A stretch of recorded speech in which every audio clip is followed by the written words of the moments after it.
Mavis Beck was smiling for the wedding photographer when the church doors opened behind her. At first, nobody noticed the old man standing there in the rain. Then Mavis dropped her bouquet, because she knew that face, the same gray eyes, the same scar above the eyebrow, the same man her mother swore had died before Mavis was born. Theodore Lawson, dead for 52 years. Her husband Parker went pale so fast it looked like all the blood had drained from his body. And when the old man stepped into the chapel beside a woman carrying legal documents, he looked directly at Mavis and said quietly, "I'm not here to ruin your daughter's wedding. I'm here because your husband spent 30 years making sure I stayed dead. If you've ever discovered that the people closest to you were hiding something unimaginable, this story will stay with you until the very end. And tell me in the comments, what would you do if someone you loved came back from the dead on the happiest day of your life?" The chapel went silent in the kind of way that felt violent. Not peaceful, not respectful, violent, like the entire room had stopped breathing at the exact same time. Rainwater dripped from Theodore Lawson's dark overcoat onto the marble floor while 200 wedding guests stared at him in confusion. Somewhere near the back row, a champagne glass shattered. Mavis Beck couldn't move. Her fingers tightened around Olivia's bouquet until white roses snapped beneath her grip. No, this wasn't possible. Her mother had cried beside a grave that didn't even have a body. Mavis remembered standing there at 7 years old, holding Eleanor Lawson's trembling hand while the pastor spoke about a man she never got to meet. Your father was a good man, your father loved you. Your father died before he could know you existed. Those words had shaped her entire life. And now that dead man was standing 20 feet away from her, alive. Mavis Parker whispered sharply beside her, "Don't do this here. Do this." Her head turned slowly toward her husband.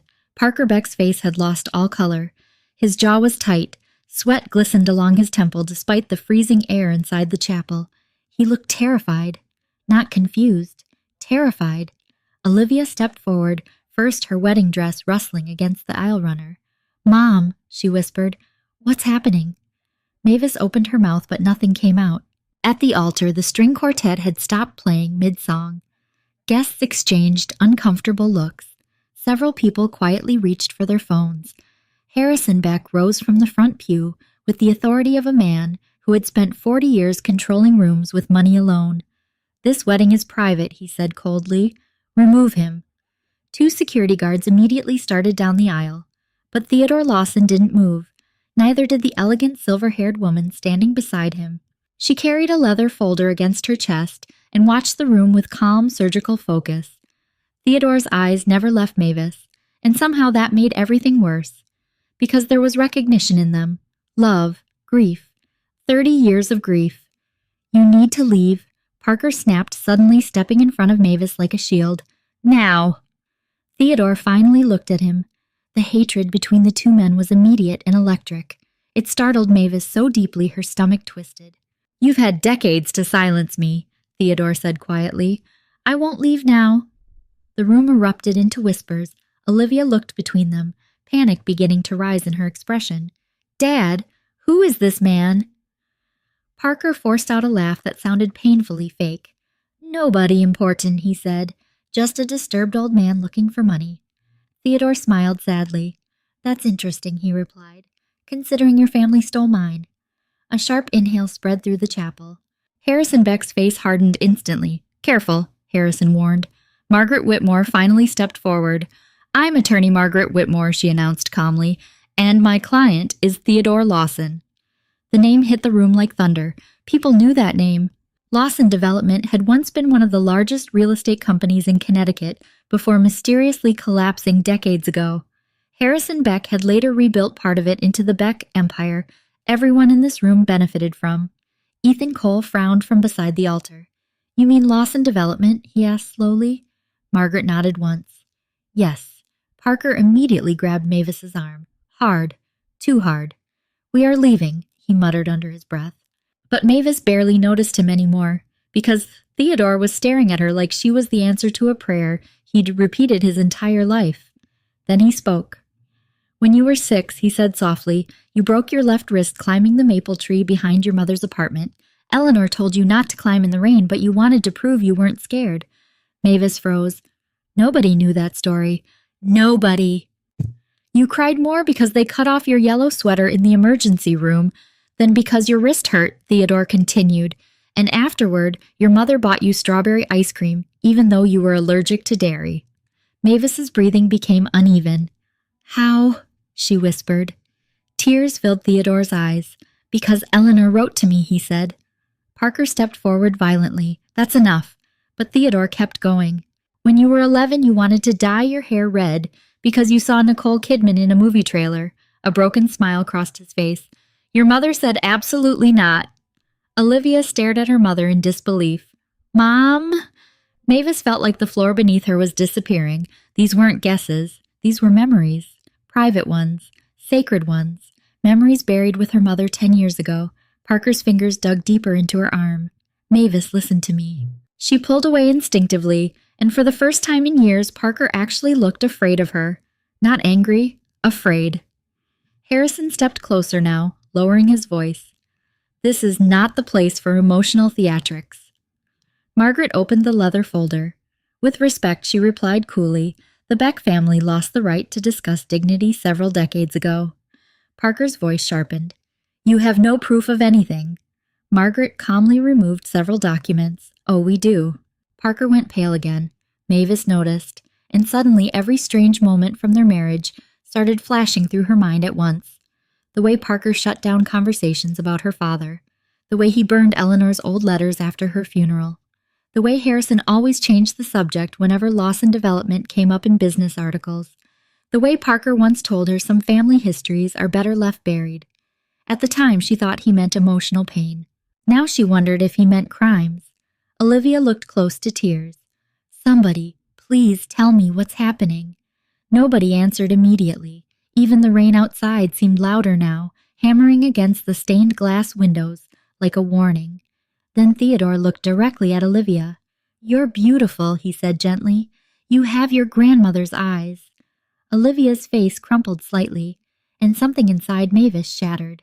Because this man, this stranger, looked at her daughter with more tenderness in 30 seconds than Parker had shown Mavis in years. Parker suddenly grabbed Margaret's folder, but she pulled it back instantly. Careful, she warned. Destroying evidence in front of witnesses would be remarkably stupid. The room went dead silent again. Mavis slowly turned toward her husband. What evidence? She asked quietly. Parker said nothing. That terrified her more than yelling would have. Then Theodore finally delivered the sentence that changed everything forever. Your husband, he said softly, spent 30 years making sure I stayed legally dead. Mavis looked at Parker, and for the very first time in her marriage she saw guilt, real guilt. Mavis barely remembered leaving the chapel. One moment she was standing beneath white roses and crystal chandeliers staring at the husband she had trusted for 30 years. The next she was in an empty bridal suite on the second floor of the country club, trying to breathe through the pressure crushing her chest. Rain streaked the windows overlooking the golf course outside. Down below, luxury cars lined the circular driveway while confused guests gathered beneath covered walkways, whispering about scandal affairs, lawsuits, and dead men returning to life. Olivia's wedding day had turned into a nightmare in less than 20 minutes, and somehow Mavis felt responsible. That was the problem. She always did. Mavis! Parker's voice came softly from behind her, too softly. The careful voice he used whenever he wanted to calm her before manipulating her. Mavis kept staring out the window. I need a minute. You need perspective, Parker corrected gently. There it was, that tone, that smooth, polished calm that had convinced her for decades that every painful thing in their marriage was somehow her fault. Parker stepped closer and loosened his tie. You're emotional right now. Anybody would be after something like this. Anybody. Not you. Never him. Mavis wrapped her arms around herself. Who is Theodore Lawson? Parker sighed dramatically like she was exhausting him already. A con artist. He knew things about my childhood. He probably researched you. He knew about the yellow sweater. Parker paused for half a second too long. Tiny. Almost invisible. But Mavis noticed. After 30 years of marriage, she had become an expert at detecting the microscopic cracks beneath her husband's perfect exterior. He's dangerous, Parker continued, and he's targeting you because of your mother. My mother is dead. Yes, Parker said quickly. Exactly. Something about the speed of that response made cold fear creep through her stomach. Mavis turned slowly toward him. For years, Parker Beck had been the kind of man other women envied. Tall, successful, controlled, the CEO, with silver at his temples and custom suits that made magazine covers. The husband who kissed her forehead at charity galas. The father who donated to children's hospitals. The man everyone called solid, reliable, decent. But suddenly Mavis could see something else underneath him. Calculation. And once she saw it, she couldn't unsee it. Her mind started replaying years of moments she had ignored. No, not ignored, excused. Because loving Parker had always meant explaining away the things that hurt, like the time he laughed when she wanted to reopen her interior design business. "Why would you work?" he'd said over dinner. "I provide everything." At the time, she thought it sounded protective. Now it sounded controlling. Or the way he slowly separated her from friends. Not directly, never obviously. Parker was too intelligent for obvious cruelty. Instead, he'd sigh whenever she planned lunches with old friends. "You're gone a lot lately," or "I guess the house can wait," or "Olivia misses you when you're distracted," until eventually staying home felt easier than disappointing him. Mavis sat down slowly on the edge of the velvet sofa. "How long have you known?" she asked quietly. Parker immediately crouched in front of her. The concerned husband act, perfect posture, gentle eyes, carefully measured breathing. "Mavis," he said softly, taking her hands, "I know this is upsetting, but your mother had emotional problems. She filled your head with stories. My mother never talked about him." Exactly. He smiled slightly like he'd won something. She was unstable after the loss. Loss. The word hit strangely, because Theodore Lawson wasn't dead, which meant Eleanor Lawson spent her entire life mourning a living man. Mavis suddenly remembered waking up one night as a teenager and hearing her mother crying in the kitchen. Not quiet tears, broken ones. Mavis had walked downstairs half asleep and found Eleanor sitting beside stacks of old letters. The moment Eleanor saw her, she stuffed them into a box. "Go back to bed, sweetheart." The next morning, the box was gone. Years later, after Eleanor died from ovarian cancer, Mavis found another box hidden in the attic. Letters, photos, newspaper clippings. She remembered sitting cross-legged on the floor, trying to understand pieces of a story her mother never finished telling. Then Parker came upstairs, and everything changed. "You don't need this stuff haunting you," he said. Mavis remembered hesitating. "I just want to understand who he was." Parker took the box from her hands. "He abandoned your mother," he said firmly. "Don't romanticize men who disappear." Then he carried the entire box downstairs, into the fireplace. Mavis stared at the flames while paper blackened and curled into ash. At the time, she cried because she thought she lost the only memories of her father. Now she wondered if Parker had been destroying evidence. A knock interrupted her thoughts. The door opened before anyone answered. Olivia walked inside, still wearing her wedding dress. Mascara streaked her face. "Mom!" Mavis stood instantly. "Honey?" "What is happening?" Olivia's voice cracked. "Everyone downstairs is talking about lawsuits and secret families, and Grandpa Harrison is threatening reporters." "There are reporters already," Parker snapped. Olivia looked at him in disbelief. "That's what you care about right now." Parker clenched his jaw. Mavis watched their daughter carefully. Olivia looked shaken. Not angry anymore. Shaken. Like something fundamental beneath her life was starting to crack. Ethan appeared behind her in the doorway, staying quiet but protective, and for some reason Parker hated that immediately. "Can we have privacy?" Parker asked sharply. "No," Olivia said. The words surprised everyone, including herself. Parker stood slowly. "Olivia."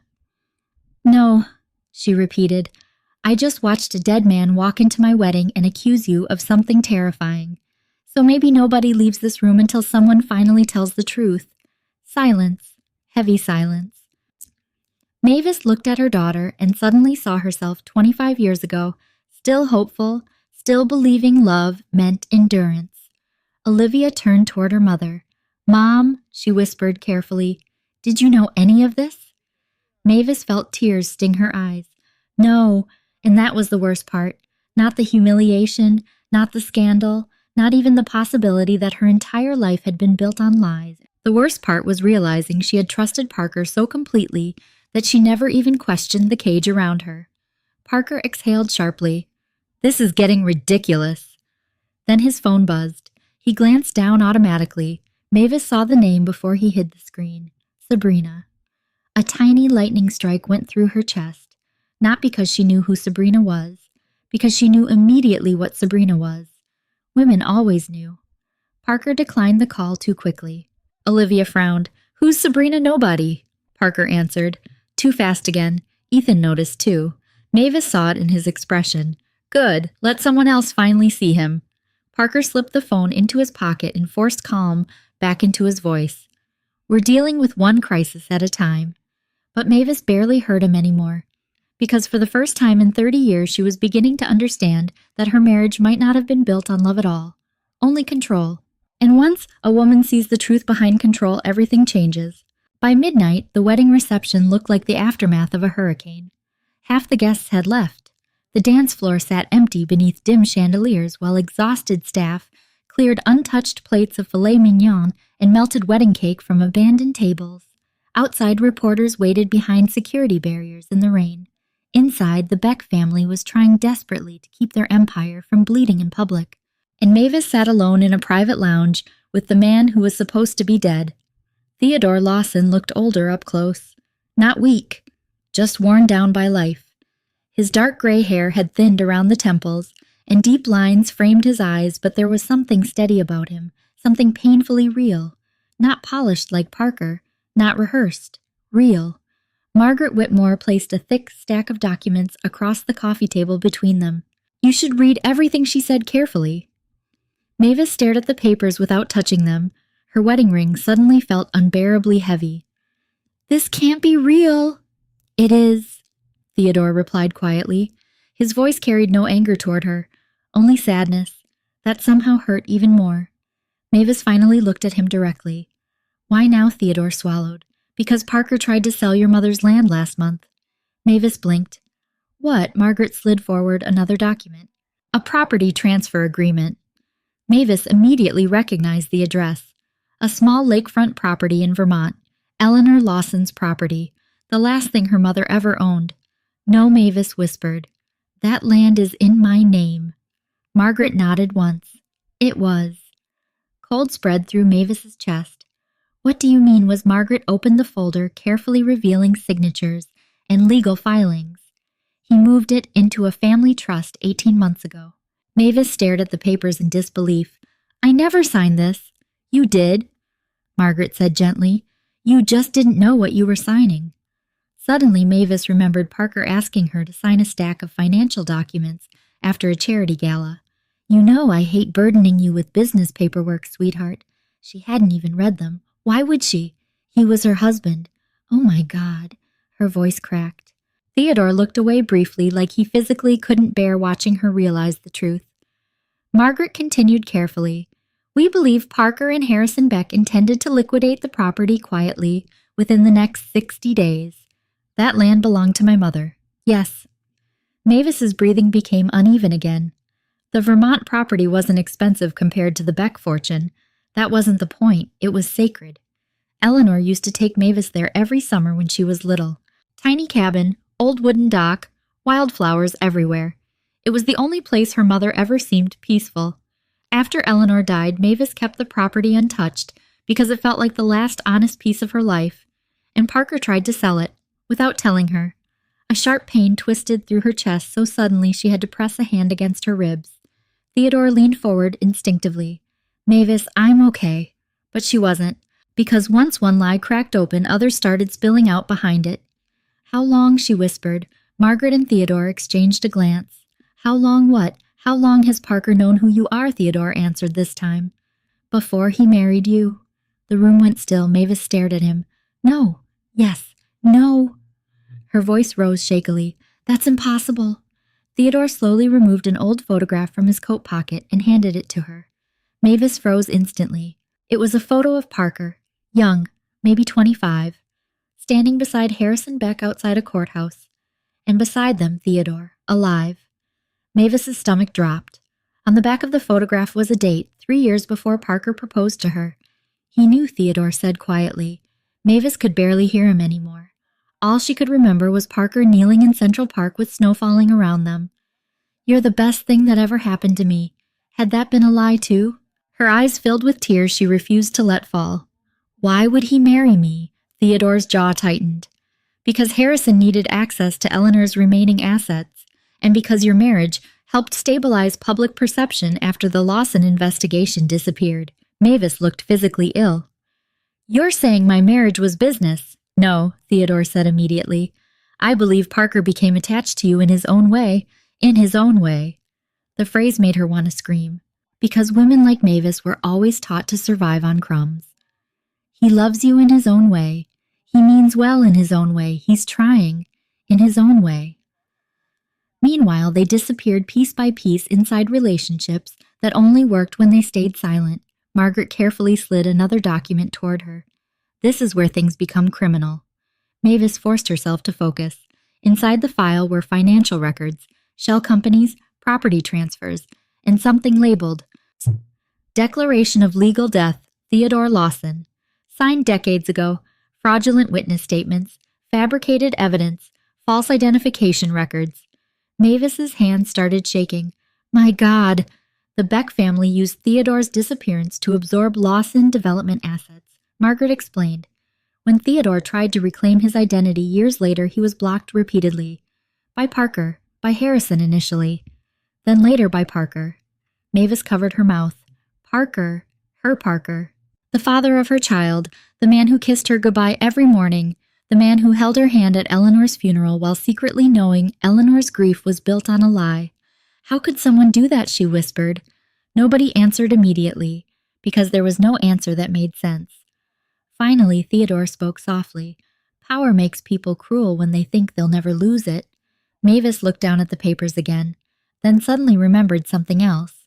A memory from years ago. She had once asked Parker why he hated discussing her father so much. Parker smiled tightly and said dead men should stay buried. At the time, she thought it was emotional discomfort. Now it sounded like a threat. Tears finally slipped down her face. Not dramatic sobbing, just quiet devastation. 30 years. 30 years of loving a man who had been lying to her from the beginning. Theodore watched her carefully. I wanted to tell you sooner. Mavis laughed bitterly through tears. Sometime before my daughter's wedding would have been nice. To her surprise, Theodore smiled sadly. That attitude is definitely yours. Eleanor was softer. The mention of her mother broke something open inside her. Did she love you? Theodore closed his eyes briefly, with everything she had. Mavis cried harder then, because Eleanor Lawson spent her life mourning a man who never abandoned her. And Mavis spent her life loving one who had betrayed her from the start. A knock suddenly interrupted them. Margaret stood immediately. The door opened. Olivia stepped inside, slowly, still wearing her wrinkled wedding gown. Behind her stood Ethan. Olivia's eyes were swollen from crying. But when she looked at Mavis now, there was no anger left. Only fear. Mom, she whispered. Dad's downstairs yelling at Grandpa Harrison. Mavis wiped her face quickly. What happened? Olivia swallowed hard. I heard Grandpa say Parker should have handled this years ago. The room went silent. Olivia looked between the documents, scattered across the table, then at Theodore, then finally back at her mother, and in a trembling voice she asked the question Mavis was suddenly terrified to answer. How much of our life was fake? Parker Beck was waiting for her inside the presidential suite. Of course he was. The moment Mavis stepped out of the elevator on the private hotel floor, she saw him standing near the windows overlooking the dark Connecticut coastline. Hands in his pockets, perfect posture, perfect suit, perfect image, even now, even after everything. For 30 years, Parker had mastered the art of appearing calm, while destroying people quietly. Mavis, he said without turning around, we need to stop this before it becomes irreversible. Not before it hurts you, not before it destroys our family, before it becomes irreversible. Like reputation mattered more than betrayal. Mavis closed the suite door behind her slowly. For the first time in her life, she noticed how cold the room felt whenever Parker was inside it. No warmth, no softness, just control. You forged documents, she said flatly. Parker exhaled once through his nose, already irritated. I protected this family. You stole my mother's property. It was sitting unused for years. Mavis stared at him in disbelief. Unused, as if her mother's memories were just wasted real estate. Parker finally turned toward her, and for one brief second Mavis saw the real man underneath the polished executive mask, not loving, not remorseful, annoyed that she was becoming difficult. "That man is manipulating you," Parker said, "and Margaret Whitmore has been obsessed with destroying my father for decades. You knew Theodore Lawson was alive." Silence. Parker looked away first. That was answer enough. Mavis felt something inside her chest crack permanently, because deep down, part of her had still been hoping for some explanation that didn't make him monstrous. A misunderstanding, a legal technicality, anything. But this was deliberate. "How long?" she whispered. Parker rubbed his forehead impatiently. "Mavis, how long?" "Since before we got married." The room spun slightly. Even though she already suspected it, hearing him admit it out loud felt like being pushed underwater. "You married me knowing my father was alive." "Yes, and you let me mourn him anyway." Parker's jaw tightened. It was complicated. "No," Mavis snapped suddenly. "Complicated is taxes. Complicated is marriage counseling. This is evil." Her own voice startled her. She almost never yelled. Parker noticed too, and immediately shifted tactics. His expression softened. His voice lowered. The manipulation began. "Mavis," he said gently, stepping closer, "I know you're emotional right now." "There it is." He blinked. "That line. What line? You always do that. Every time I'm upset, you act like I'm irrational instead of hurt." Parker sighed heavily like she was exhausting him. "You are hurt because of you. That's not fair." Mavis actually laughed. Not happily, the kind of laugh people make right before they break. "Not fair," she repeated. "You lied to me for 30 years. I protected you. From what? The truth." Mavis stared at him. "That's not protection. That's control." For the first time all night, Parker's expression hardened completely. There he is, Mavis thought, the real one. "You have no idea what my family sacrificed to keep this company alive," Parker said coldly. "You see villains because you don't understand business." Business! He was still calling it business, not ruined lives, not stolen decades. Business. "My mother spent her life grieving." Parker looked uncomfortable for the first time. Eleanor was unstable long before Theodore disappeared. Mavis felt rage ignite so suddenly she physically stepped back. "Do not talk about my mother like that." Parker spread his hands. "I'm trying to explain reality." "No, you're trying to rewrite it." Silence stretched between them. Then Parker's phone buzzed again. Mavis saw the same name flash across the screen. Sabrina. This time Parker muted it too quickly, too carefully. A strange instinct sharpened inside her. "Who is Sabrina Parker?" didn't answer immediately, which was answer enough. Mavis went cold. "Oh my God, Mavis! Oh my God!" She stared at him like she had never seen him before. And maybe she hadn't. Maybe she'd spent 30 years loving a performance. Parker stepped toward her. "It's not what you think. Every cheating husband in America probably said those exact words." "Then tell me what it is." "It's complicated. There's that word again." Parker's patience visibly cracked. "She works with the company, and nothing." "Parker." He looked away. That tiny movement destroyed the last illusion Mavis still had. Her voice became very quiet.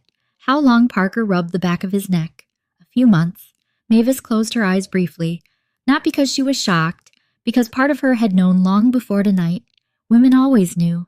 They knew from distance, from silence, from missing affection, from the way a husband stopped seeing them while still expecting them to serve his life perfectly.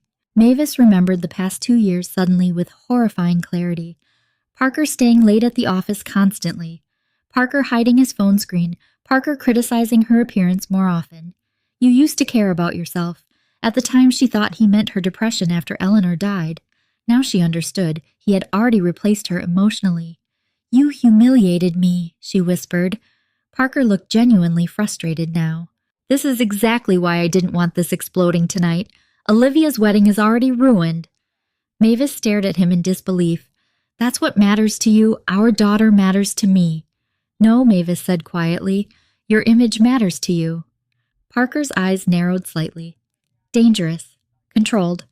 The expression of a man losing control for the first time in years. "You need to calm down." There it was again, that subtle command disguised as concern. And suddenly Mavis saw their entire marriage clearly. Every disagreement ended with her apologizing. Every conflict ended with her doubting herself. Every sacrifice came from her side. Not because Parker screamed, not because he hit her, because he manipulated reality until she stopped trusting her own feelings. That kind of damage was quieter, cleaner, and somehow worse. Parker moved closer again, lowered his voice. "If you continue down this road, you will destroy this family." Mavis swallowed hard. For years that sentence would have worked. Family. The word had always controlled her. She stayed silent for family. She gave up dreams for family. She tolerated loneliness for family. But tonight she finally realized something devastating. A family built on lies was not a family. It was a hostage situation with better furniture. "You already destroyed it," she said softly. Parker's expression darkened instantly. "Careful." The threat in that single word chilled the room. Mavis noticed it, and for the first time in 30 years she wasn't afraid enough to back down. Instead, she slowly reached into her purse, pulled out her phone, and pressed stop on the voice recording that had been running the entire conversation. Parker froze. The color drained from his face. "Mavis." Her hands trembled violently, but her voice didn't. "You should have let me stay, stupid," she whispered. Then Parker's phone lit up one more time on the glass table between them. A message preview appeared before he could stop it. Sabrina. Did she find out about the baby? The world stopped. Mavis stared at the screen, then at her husband, and something ancient and feminine and furious finally woke up inside her. The silence after that text message felt almost supernatural. Mavis stared at Parker's phone while her pulse hammered violently in her ears. Did she find out about the baby? The words burned themselves into her brain. For a moment, Parker didn't move, didn't breathe, didn't even try to lie, and somehow that hurt more than denial. Mavis slowly lifted her eyes to her husband. How old is she? Parker swallowed once. Mavis, how old is she? She's 32. Mavis almost laughed. 32, only 4 years older than Olivia. The realization made nausea roll through her stomach. Parker stepped forward, carefully like approaching a wounded animal. This was never supposed to happen. There it was again. Not "I'm sorry," not "I hurt you," just selfish panic over consequences. Mavis suddenly saw the entire affair clearly, without needing details. The expensive business trips, the sudden gym obsession, the colder kisses, the emotional absence she blamed herself for. Women like Mavis were trained to internalize neglect. If a husband became distant, maybe she wasn't exciting enough, pretty enough, young enough. Meanwhile, men like Parker quietly built second lives while still expecting dinner on the table and smiles at charity events. When she asked quietly, Parker looked exhausted now. About a year ago, 1 year, one entire year of lies layered over older lies. Mavis felt strangely calm all at once. Not because she wasn't devastated, because devastation had finally crossed into clarity. She walked past Parker toward the suite door. Mavis, wait. No, you're not thinking clearly. She stopped walking, very slowly turned around. You know what's funny? She said softly. For 30 years, every time I disagreed with you, you told me I was emotional. Parker rubbed his face impatiently. Because right now, you are emotional. No, Mavis replied. Right now I'm awake. The words visibly unsettled him, because men like Parker survived on confusion, on women doubting themselves. The moment clarity arrived, their power started collapsing. Parker lowered his voice again. If Olivia finds out about this tonight, it will destroy her. Mavis stared at him. You should have thought about that before sleeping with another woman while planning our daughter's wedding. She doesn't mean anything. The sentence came too fast, too rehearsed, and suddenly Mavis felt unexpected anger towards Sabrina too. Not because Parker cheated, because another woman had sat at Olivia's wedding smiling politely while sleeping with the bride's father. How humiliating! How cruel! Parker reached for her arm again. Instinctively, Mavis stepped away. The movement hit him harder than shouting would have, because she had never pulled away before, ever. Not once in 30 years, Mavis. His voice cracked slightly now. Fear, real fear. Good. She wanted him afraid, not physically, emotionally, the way she'd been afraid for years. Afraid to upset him, afraid to fail him, afraid to become inconvenient. No more. You lied about my father, she whispered. You stole from my mother. You cheated on me. And somehow you still expect me to protect you." Parker's expression hardened again. "You think Theodore Lawson cares about you," he snapped suddenly. "You're useful to him right now, that's all." Mavis shook her head slowly. "You don't get to define love for me anymore." The words landed like a slap. Parker looked stunned, then furious. "You are throwing away your entire life over emotional drama." "No," Mavis said quietly. "I'm finally seeing it." A knock interrupted them. Sharp. Quick. Before either could respond, the door opened. Olivia stepped inside and immediately froze. Parker's face, Mavis's tears, the tension. She looked terrified. What happened? Nobody answered fast enough. Olivia's eyes dropped toward Parker's phone, still glowing faintly on the table, then toward Mavis, and suddenly her expression changed. Not confusion, recognition. Women always recognized betrayal eventually. "Dad," Olivia whispered carefully, "what's going on?" Parker recovered instantly, the polished father mask sliding back into place. "Nothing your mother and I can't handle privately." "Don't," Mavis said sharply. Parker looked at her in warning, but Mavis didn't stop. Not this time. "There's another woman." The words shattered the room. Olivia physically recoiled. Parker immediately stepped forward. "Olivia, listen to me." "No," she whispered. Tears filled her eyes instantly. "No." Mavis watched her daughter's entire understanding of her family begin collapsing in real time. It was horrifying. But lying again would make it worse. Olivia looked at Parker desperately. "Please tell me she's lying." Parker hesitated. Tiny hesitation. That was enough. Olivia started crying immediately. "Oh my God." Ethan appeared in the doorway behind her again, having clearly followed after hearing raised voices. The moment he saw Olivia crying, his entire posture changed protectively. "What happened?" Olivia turned toward him slowly, like she couldn't process language anymore. "Dad's having an affair." The room went still. Ethan looked at Parker with instant disgust. Parker hated that. Mavis could see it immediately. Men like Parker cared deeply about respect from other men, more than love from women. "This is between me and my family," Parker snapped. Ethan stepped closer to Olivia anyway. "With respect, sir, your family seems pretty devastated." Parker's jaw clenched violently. Olivia wiped tears from her face angrily. "How long?" Parker closed his eyes briefly. "Olivia." "How long? A year?" Olivia looked physically sick. Then suddenly something clicked in her expression. Slow horror. "Sabrina." Nobody spoke. Olivia stared at her father. The consultant sitting at table 7, Mavis felt her stomach drop again. Olivia laughed bitterly through tears. "She kept touching your arm during dinner." Parker moved quickly. It wasn't serious. Olivia looked at him like she no longer knew him. "She's my age." That sentence hit harder than anything else. Even Parker flinched. Mavis suddenly remembered Sabrina laughing near the champagne tower earlier that evening.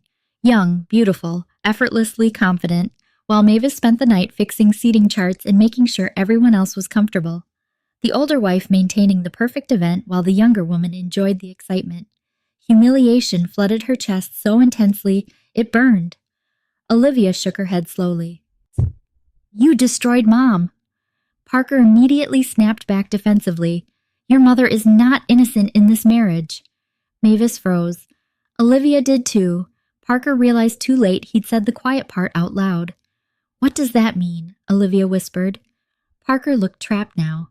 Cornered, angry, and dangerous. "It means your mother stopped being my partner years ago." The cruelty of it sucked all oxygen from the room. Mavis stared at him in disbelief. After everything he'd done, he was blaming her. Olivia looked horrified, but Mavis felt something unexpected. Not heartbreak anymore, not even grief, just clarity. Cold, sharp, liberating clarity. Because finally, she understood this marriage had never been dying, only her inside it. Olivia left the suite crying. Not dramatic crying, not loud. The kind that looked worse because she was trying so hard to hold it in. Ethan followed immediately behind her, one protective hand against the small of her back, while Parker stood frozen in the middle of the room watching his daughter walk away from him. For one brief moment, Mavis thought she saw genuine regret on his face. Then he ruined it. "She's overreacting." Mavis stared at him in disbelief. Our daughter just found out you cheated on her mother during her wedding. Parker exhaled sharply, like he was the only exhausted person in the room. I'm saying emotions are high right now. God. Everything with him came back to emotions. Women were emotional. Pain was emotional. Betrayal was emotional. Meanwhile, his lies, manipulation, and affairs were somehow logical business decisions. Mavis suddenly felt profoundly tired. Not physically, soul-deep tired. Like she had spent 30 years carrying a marriage alone, while Parker criticized the way she walked under the weight. I don't even know who you are anymore, she whispered. Parker looked offended by that. Offended, as if she were the one being unfair. You know exactly who I am. No, Mavis said quietly. I know who you pretended to be. That landed. She saw it in his eyes. Parker moved toward the minibar and poured himself whiskey with visibly shaking hands. Interesting. He was finally losing control. You're rewriting our entire life because of one terrible night. One terrible night, Mavis repeated softly. Her voice was calm now. Too calm. The kind of calm that came after emotional collapse. You let me mourn my father for my entire life. Parker drank the whiskey too quickly. You had a good life. The sentence hit her harder than yelling would have. There it is, she thought. That was the real philosophy underneath everything. He believed comfort erased betrayal, money erased dishonesty, luxury erased loneliness, because Parker truly thought material security excused emotional cruelty. Mavis remembered all the years people envied her, the Beck mansion in Greenwich, the vacations in Italy, the charity galas, the magazine photos, women constantly telling her, you're so lucky. Meanwhile, she spent years eating dinner alone while Parker worked late, years shrinking herself to avoid conflict. Years feeling invisible beside a husband who only valued her when she made his life easier, and the terrifying part, she hadn't even realized how unhappy she was. Not fully, because unhappiness that grows slowly becomes normal. A sharp knock interrupted the silence. Before Parker could answer, Harrison Beck entered the suite. The atmosphere changed instantly. Even now, Harrison carried power into rooms like a weapon. Tall despite his age, perfect silver hair, expensive overcoat still damp from the rain outside. The man looked less like a grandfather and more like the CEO of a country. His eyes immediately landed on Mavis, not with concern. Assessment. How bad is it, he asked Parker. Not, how is Olivia, not is Mavis all right? Just damage control. Parker rubbed his jaw tightly. Reporters are already outside. Harrison muttered a curse under his breath. Then he looked directly at Mavis. You need to get yourself together. The arrogance of that sentence almost made her laugh. Myself? Yes. Harrison loosened his cuffs impatiently. This family survives scandals by presenting unity. Mavis stared at him, and suddenly she saw exactly where Parker learned everything. The emotional coldness, the entitlement, the belief that women existed to preserve appearances. I'm not protecting your family anymore, she said quietly. Harrison's expression darkened instantly. You are part of this family. No, Mavis replied. I was useful to this family. Silence. Parker stepped forward carefully. Mavis, no. She held up a hand without looking at him, and surprisingly, he stopped talking. Even Harrison noticed that. Mavis slowly stood from the sofa. For years, Harrison Beck intimidated her. The powerful father-in-law with political connections and generational wealth. The man who always made subtle comments about her background. You're lucky Parker chose stability over ambition. You have a simpler perspective than people in business. You're emotional like your mother. At the time, she smiled politely through every insult because she thought peace mattered more than pride. Now she realized silence had only made them crueler. You stole from my family, she told Harrison. His face remained unreadable. You don't understand the situation, then explain it. Harrison glanced briefly toward Parker. Tiny glance. But Mavis caught it. And suddenly she understood something horrifying. Parker wasn't the mastermind. He was the heir. The next generation continuing what Harrison started decades ago. Harrison folded his hands behind his back. Theodore Lawson was unstable. My mother loved him. Your mother was naive. The insult landed like gasoline on fire. Mavis stepped closer before she could stop herself. She spent her life grieving him. Harrison's voice hardened. And she would have destroyed herself if the truth came out. Mavis froze. Truth. Not lie. Truth. Meaning Harrison knew Theodore never died.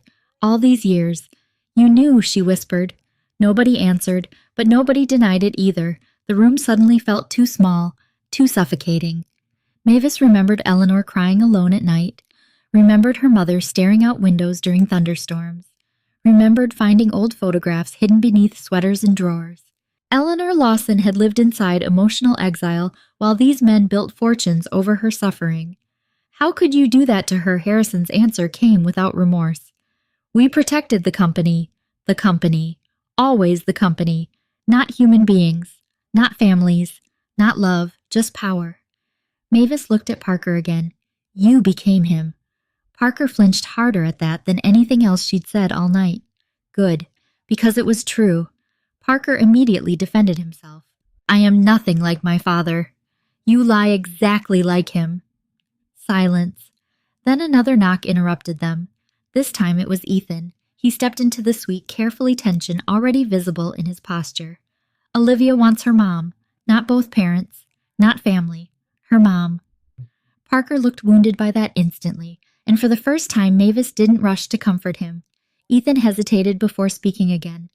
There's something else. Mavis frowned slightly. What? Ethan glanced at Parker with visible disgust.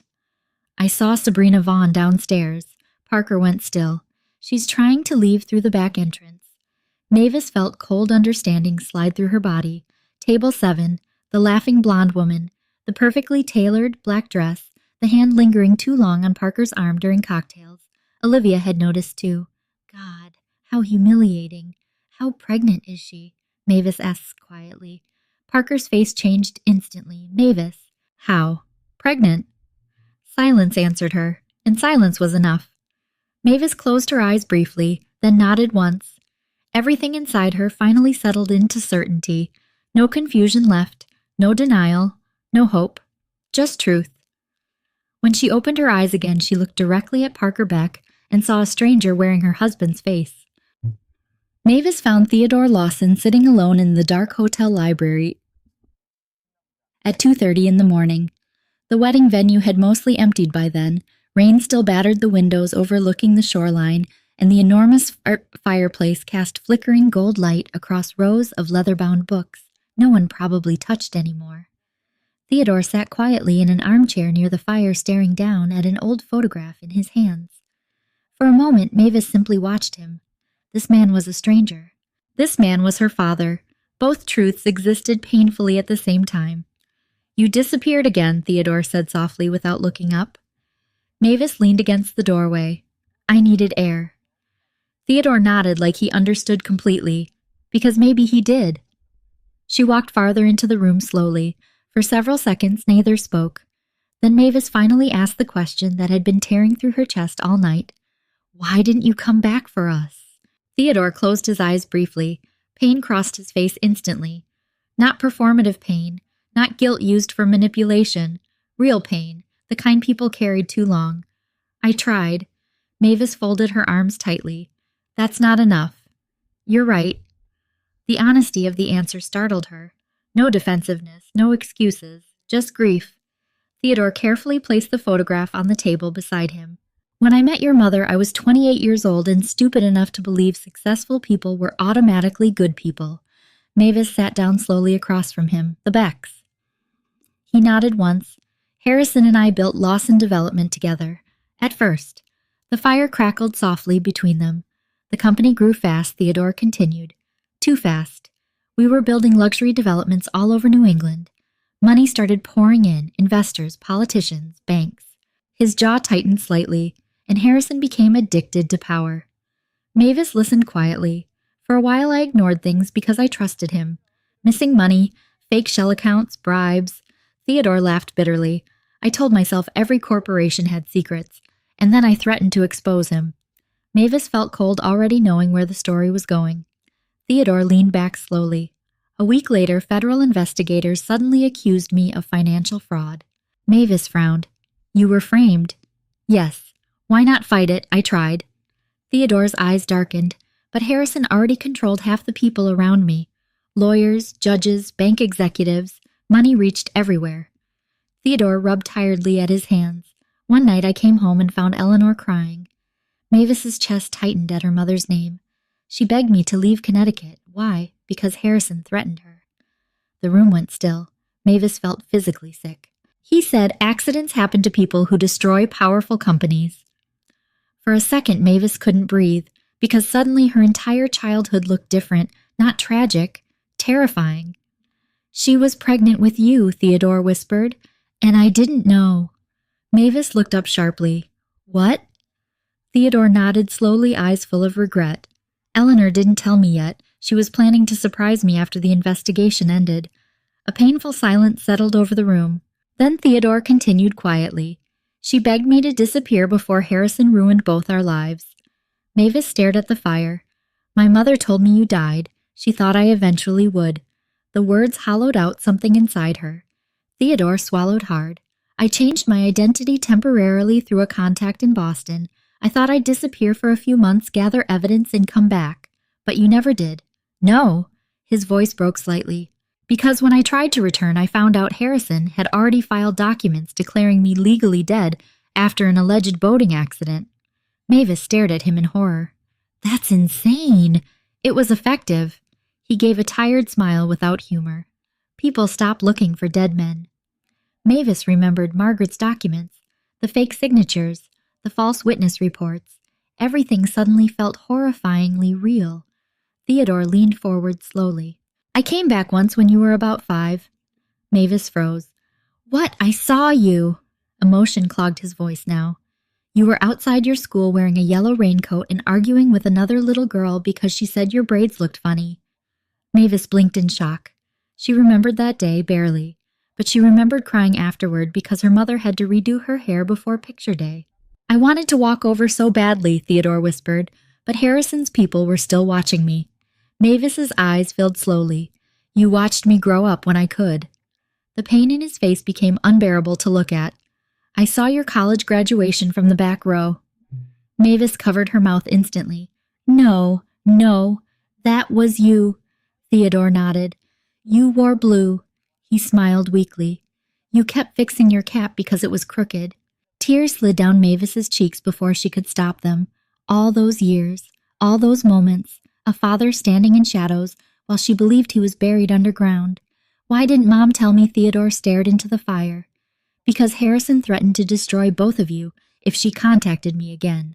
Mavis suddenly remembered Eleanor's fear around powerful people, her anxiety around reporters, the way she panicked whenever unknown cars lingered outside their apartment too long. Dear God, her mother had spent decades terrified.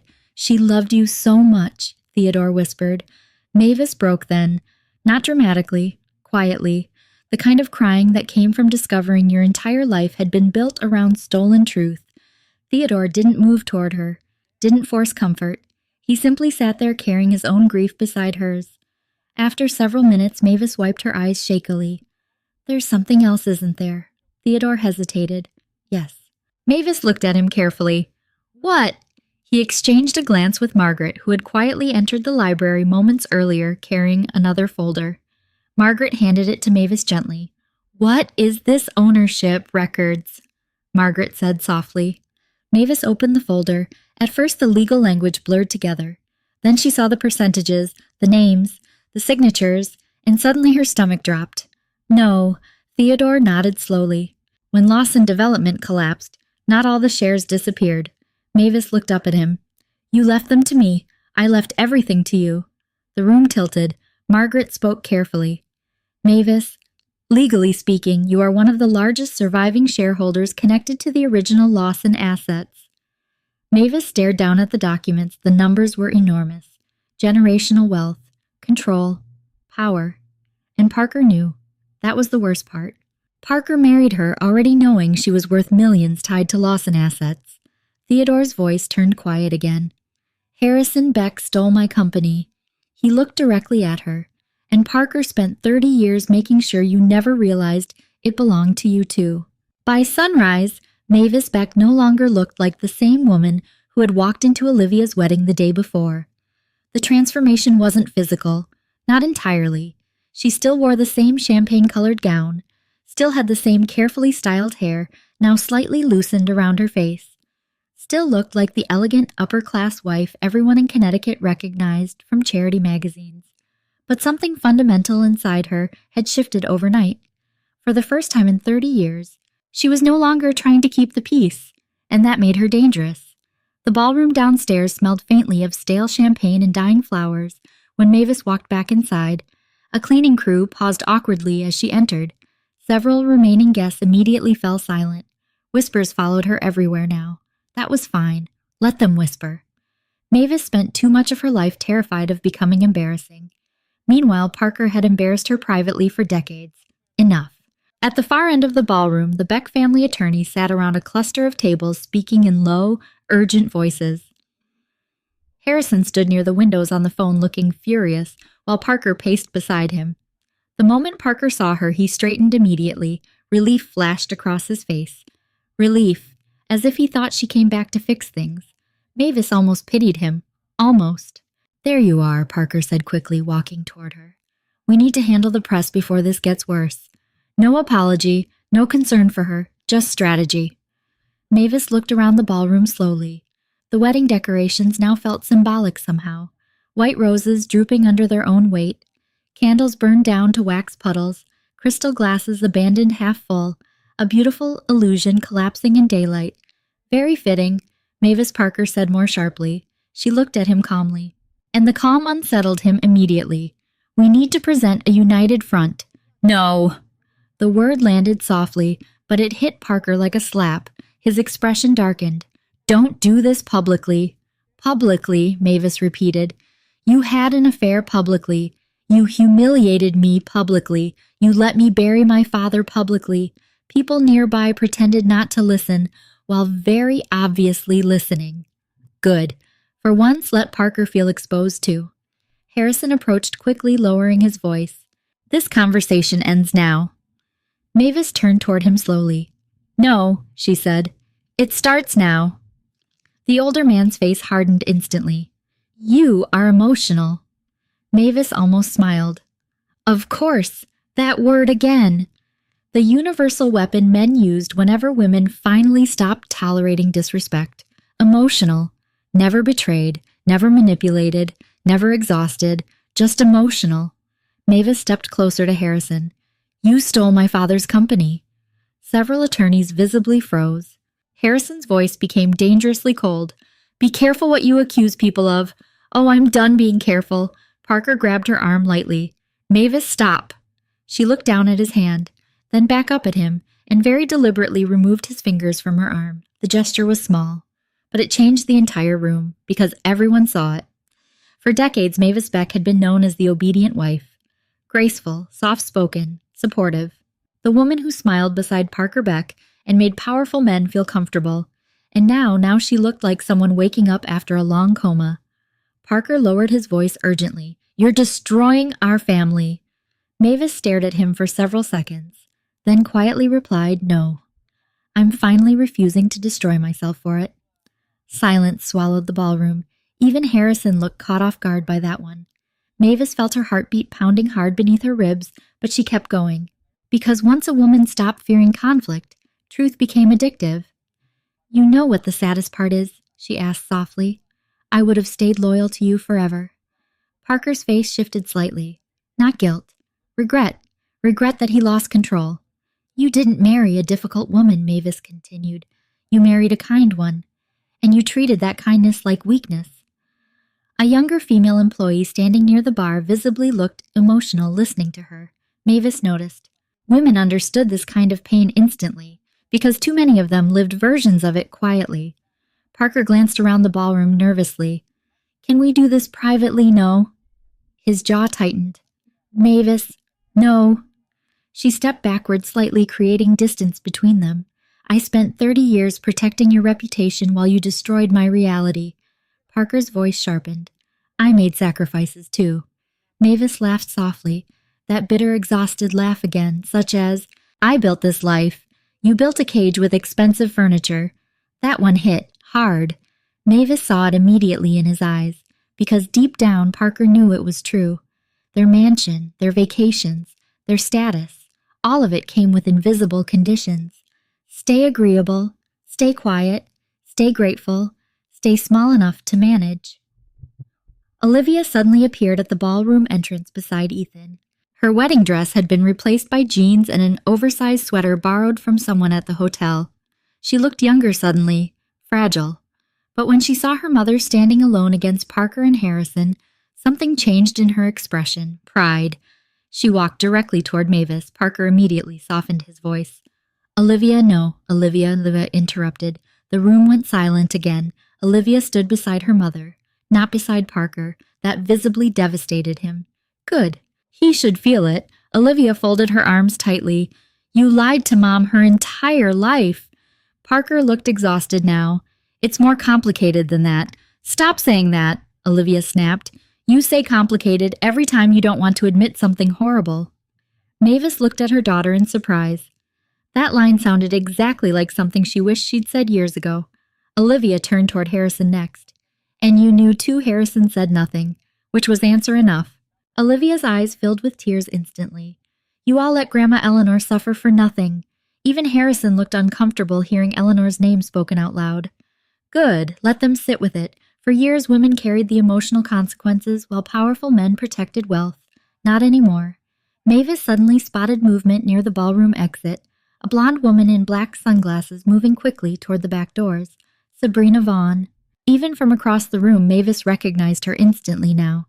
Young, beautiful, pregnant with Parker's child. Sabrina froze the moment their eyes met. For one strange second, neither woman moved. And unexpectedly, Mavis didn't feel hatred. Humiliation. Yes, anger. Absolutely. But beneath it all, recognition. Because women destroyed each other over men all the time, while the men who caused the destruction walked away untouched. Sabrina looked terrified.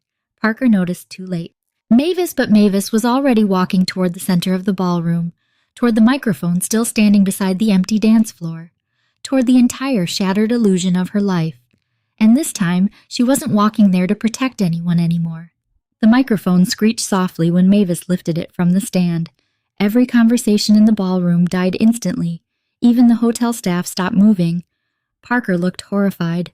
Mavis, he warned quietly. But she didn't look at him, not anymore. For 30 years, she had measured every word around this man, softened herself for him, protected him, defended him, diminished herself so he could remain comfortable. And now she finally understood something devastating. A woman could spend her entire life trying to be easy to love and still end up unloved by the wrong man. Mavis turned slowly toward the room, toward the wedding flowers, toward the broken illusion, toward the people who spent decades admiring a marriage that only existed from the outside.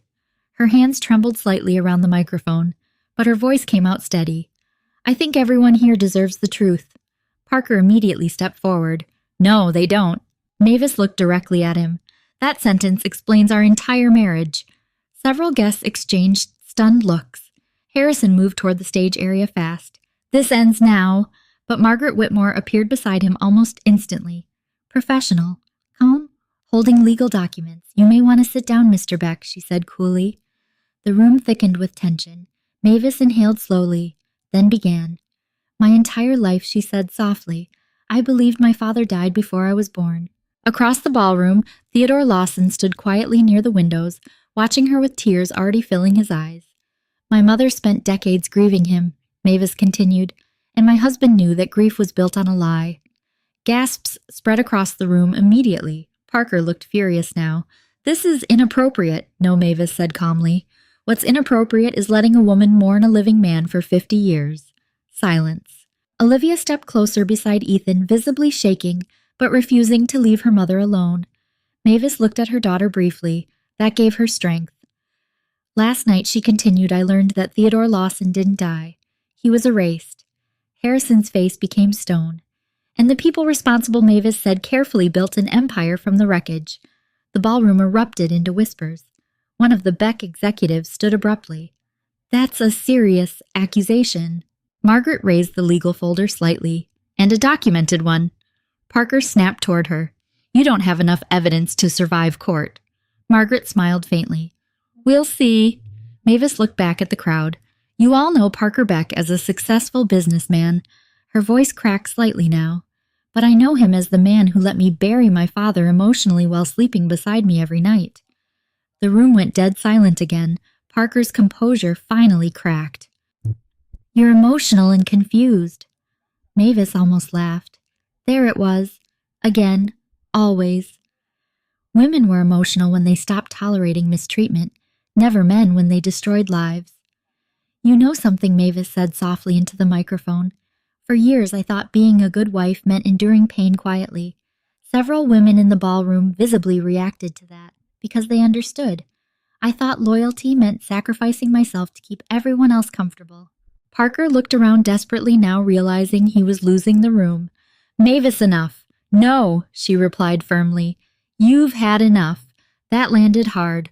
Olivia looked at her mother like she was seeing her clearly for the first time in her life. Not weak, not passive, strong, terrifyingly strong. Mavis continued. "My husband controlled our finances, isolated me from friends, lied to me about my own family history." Parker stepped forward aggressively. "You're making me sound abusive." Mavis stared at him. "You were." The word hit like shattered glass, because emotional abuse rarely sounded dramatic. It sounded like, "You're overreacting. You're too sensitive. Let me handle it. You don't understand business," until one day a woman no longer recognized herself. Mavis swallowed hard, and while I spent years trying to save our marriage, her eyes shifted toward the ballroom exit, toward Sabrina Vaughn frozen near the doors. Parker was building another life. Shock spread instantly. Parker looked ready to explode. "Mavis, she's pregnant." The room detonated. Someone literally dropped a champagne tray. Olivia closed her eyes in visible pain while Ethan gripped her hand tightly. Parker pointed furiously toward Mavis. "You are humiliating this family." Mavis looked at him with heartbreaking calm. "You humiliated this family." Parker's face reddened violently. "You think you're innocent," he snapped. "You stopped being my wife years ago."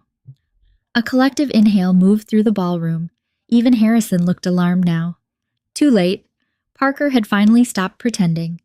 Mavis felt the pain of his words. Of course she did, but pain was different when truth already existed beside it. She no longer needed his approval enough to collapse under his cruelty. Instead, she nodded slowly. "You're right." The answer stunned him. Mavis stepped off the stage slightly closer toward him. "I stopped being your wife around the same time you stopped being human." The room exploded into whispers again. Parker looked genuinely shaken now. Good. For years, Mavis had absorbed every emotional consequence alone. Now he could carry some too. Margaret suddenly stepped forward beside her. "Parker Beck," she announced professionally. "You are hereby served regarding fraudulent asset transfers connected to Lawson Development Holdings." Gasps spread again as she handed him the documents. Parker stared at them in disbelief. "You did this at my daughter's wedding." Margaret's expression never changed. "No, you did." That one silenced everyone. Harrison moved instantly toward Parker. "You idiot," he hissed under his breath. And there it was. Not concern for Mavis. Not concern for Olivia. Only rage that Parker got caught publicly. Sabrina suddenly turned toward the exit again, but Olivia's voice stopped her cold. "Wait." The younger woman froze, slowly turned around. Tears filled Sabrina's eyes instantly under the weight of the room staring at her. Olivia looked devastated. "How could you do this?" Sabrina looked ashamed, but before she could answer, Parker stepped between them protectively. That movement shattered something inside Olivia completely. Because even now, even after destroying his marriage, Parker's instinct was protecting the mistress, not his daughter.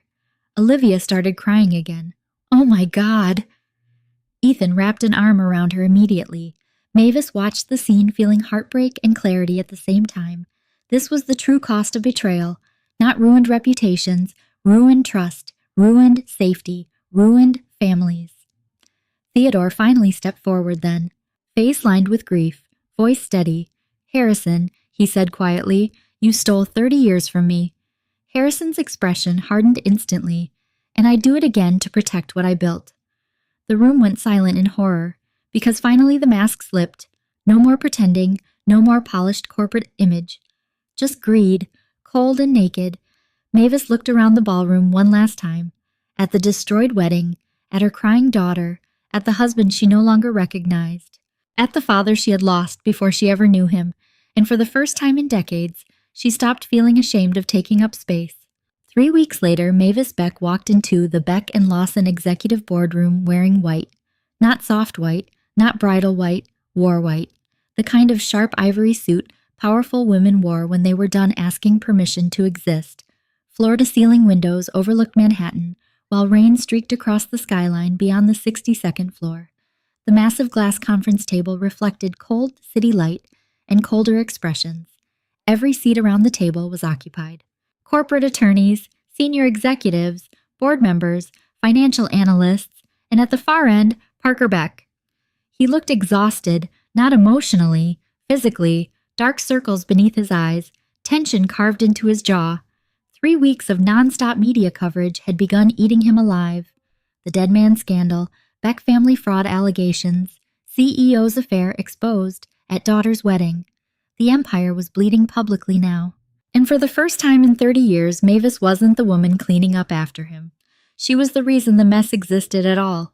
The thought should have made her feel guilty. Instead, it felt liberating. Every conversation stopped when she entered the room beside Theodore and Margaret Whitmore. Several executives visibly shifted uncomfortably. Good, let them. For decades, Mavis had entered rooms trying to appear harmless. Today, she wanted them nervous. Harrison Beck stood immediately. This meeting is unauthorized. Margaret calmly placed legal documents on the conference table. It's court-ordered. Harrison's expression darkened. Mavis noticed Parker watching her carefully, not lovingly, cautiously, like she'd become unpredictable. Good! She took the empty seat directly across from Parker, the chair that traditionally belonged to the spouse during ceremonial board dinners. But today she wasn't there as decoration.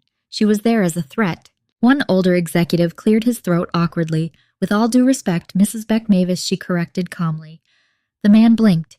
Excuse me, my name is Mavis. No, Mrs. Beck. Not anymore. Tiny thing. Huge thing. The executive shifted uncomfortably. As I was saying, this is a corporate matter. Mavis folded her hands neatly on the table. It became my matter when your company spent 30 years profiting from my stolen inheritance. Silence. Parker leaned back slightly in his chair. You've been coached well.